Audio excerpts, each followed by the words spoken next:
जय सनातन, जय सत धर्म। सत धर्म 39 हमें क्या सिखाता है? सत धर्म 39 कहता है कि 3 अक्षर होता है, तिये का अक्षर होता है यानी 3 अंक होता है, वो हमारे गुरु का होता है यानी सतगुरु का होता है। 9 का अंक होता है, वो मंगल होता है।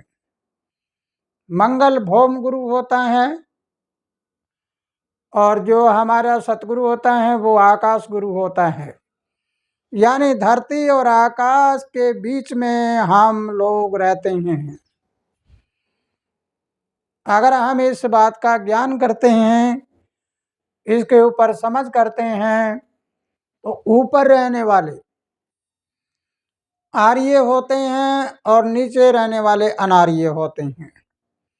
आर्य यहाँ से ऊपर रहने वालों को कहते हैं, यानी जो प्राकृतिक को मानते हैं, प्राकृतिक सभी चीजों को मानते हैं, जैसे हवा, धूप, सूर्य, चंदा, जल, अग्नि इत्यादि को देवता मानते हैं। और यहाँ से नीचे वाले अनार्य हैं, वो मिट्टी की बुत बनाई, पत्थर की बुत बनाई और करा, उनको देवता मानकर उनसे मांगते हैं।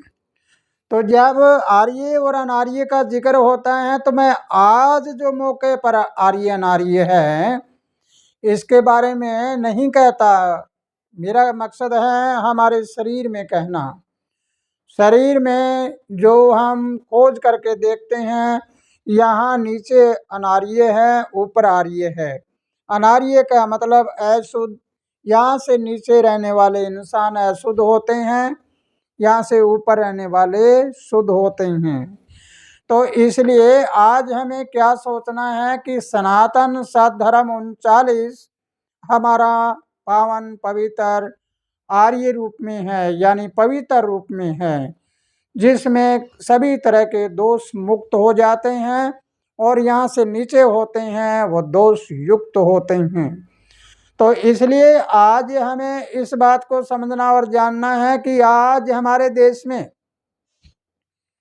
जितने संत महात्मा हैं, उनमें बहुत से अच्छे संत महात्मा, अच्छी विचारधारा के संत महात्मा हैं, लेकिन बहुत से संत महात्मा ऐसे हैं जिन्होंने बिना बात की, यानी जो बात है ही नहीं, ऐसी बातों का भी प्रचार कर रखा है। जैसे उदाहरण के तौर पे कुछ संत महात्मा कबीर को ही परमात्मा मानते हैं कि कबीर ही परमात्मा है। बाइबल में कबीर, कुरान में कबीर, गीता में, नीता में, सब जगह कबीर कबीर कबीर कबीर। इसका मतलब है कि आप सब लोग गुमराह हैं। कबीर नाम कोई शरीर का नहीं है। कबीर नाम कुछ और है। कबीर नाम है कबीरी करने का, अपने हाथ से कुछ करने का, कमाई करने का। कबीर ने कहा था, कबीर कमाई अपनी कभी न निर्फल जाए, बोए पेट बबूल का तो आम कहाँ से खाए। तो आप जरा देखो, बबूल का पेट बोएगा, लड़ाई झगड़ा करेगा तो क्या मिलेगा? और अगर हम आम का पेट बोएंगे, मीठे बोलेंगे, अपने हाथ से कर्म करके खाना खाएंगे, तो हमें क्या मिलेगा? इसका नाम कबीर और कबीरी है। तो इसलिए आज देश में जो भी हो रहा है, इसको आप देख रहे हैं। कोई 84 लाख योनियां भोग के जन्म बता रहा है। कोई कहता है कि तू नरक में जाएगा, कोई कहता है तुम्हारे बुजुर्ग नरक में हैं, कोई कहता है उनकी मुक्ति कराओ, कोई कहता है उनकी जुक्ति कराओ, कोई कहता है कि तुम्हें सतलोक में ले जाऊंगा, कोई कहता है कि तुम्हें ऐसे रास्ते पे ले जाऊंगा तुम जन्म मरण से पीछा ही छूट जाएगा। अगर भोले पंछी समझते हैं कोई, तो जन्म मरण से पीछा छूट जाएगा, तो ये तो पूछो कोई कि जन्म मरण से पीछा छोड़ने के बाद हम रहेंगे कहाँ? कौन सी जगह हमारे पास रहने के लिए? और उसके बाद में लगभग यूँ कहा जाता है कि आपकी मुक्ति होने के बाद वहाँ न खाना है न पीना है, सब कुछ आज़ादी से रहना है। जरा ऐसे आज़ादी है तो तुम यहाँ क्यों आए? फिर संत महात्मा यहाँ आकर क्यों गड़बड़ करने लगे? संत महात्मा खुद आके यहाँ झगड़ा क्यों करने लगे? कोई जाति में फंसा है, कोई धर्म में फंसा है, और कोई संतों में ही आपस में गुले मिले हैं, यानी संत भी लड़ रहे हैं। कहते हैं आग लगी आकाश में, जड़ जड़ पड़े अंगार, संत न होता जगत में तो जल पड़ता संसार। लेकिन आज क्या कर रही हैं?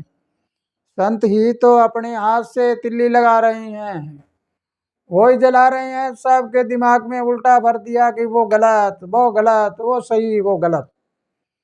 लेकिन संत का काम क्या होता है? टूटे को जोड़ना, गिरते हुए को ऊपर उठाना, और रोते हुए के आंसू पूंछना। आज तो संत किसी को रुला भी रहे हैं। टूटे हुए को जोड़ने की जगह वो जुड़े हुए को तोड़ रहे हैं, और गिरते हुए को ऊपर उठाने की जगह ऊपर उठे हुए को नीचे गिरा रहे हैं। ये हमारा संत मत है। मेरा तो सभी संतों से हाथ जोड़ के आवेदन है कि जो भी मेरी ये बात सुनता हो, तो तुम अपने संत मत को संभालो, अपने आप को पहचानो। दूसरे की ओर उंगली करते हो तो 3 उंगली तुम्हारी तरफ होती है कि दुनिया में किसी दूसरे में एक कमी है, तो तुम्हारे में 3 कमियां हैं। तुम अपनी कमी को निकालो, फिर तुम्हें पता लगेगा कि बुरा देखन में चला, बुरा न मिलिया कोई, जब मैंने घट अपना खोजा तो मुझसे बुरा न कोई। तुम खुद ही बुरे हो तो दुनिया बुरी नजर आती है। इसलिए सभी संत तो कम से कम एक हो जाओ, लेकिन संत एक नहीं होते। संत सारे अपनी अपनी चौधर में और अहंकार में है। अहंकार और संस्कार, अहंकारी इंसान हमेशा नीचे गिरेगा और संस्कारी ऊपर चढ़ेगा। संस्कार कभी धोखा नहीं दे सकते, लेकिन अहंकार हमेशा हमें धोखा देता है। इसलिए तुम्हें क्या करना चाहिए? वो करना चाहिए जिससे हम ऊपर उठें। मेरी इन बातों से किसी की भावना को ठेस पहुंचे, कोई अपना अपमान समझे, तो मुझे पागल मूर्ख अज्ञान समझ के माफ कर देना। मेरी विचारधारा किसी का अपमान करना नहीं है, मेरी विचारधारा किसी को नीचे गिराना नहीं है, मेरी विचारधारा किसी का तोड़ने की नहीं है।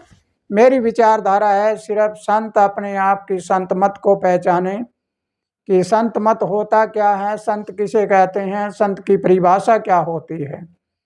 क्या तुम लगातार लड़ते रहते हो एक दूसरे से, उसके साथ मुकदमेबाजी होते रहते हैं, क्या संत इन्हीं को कहते हैं?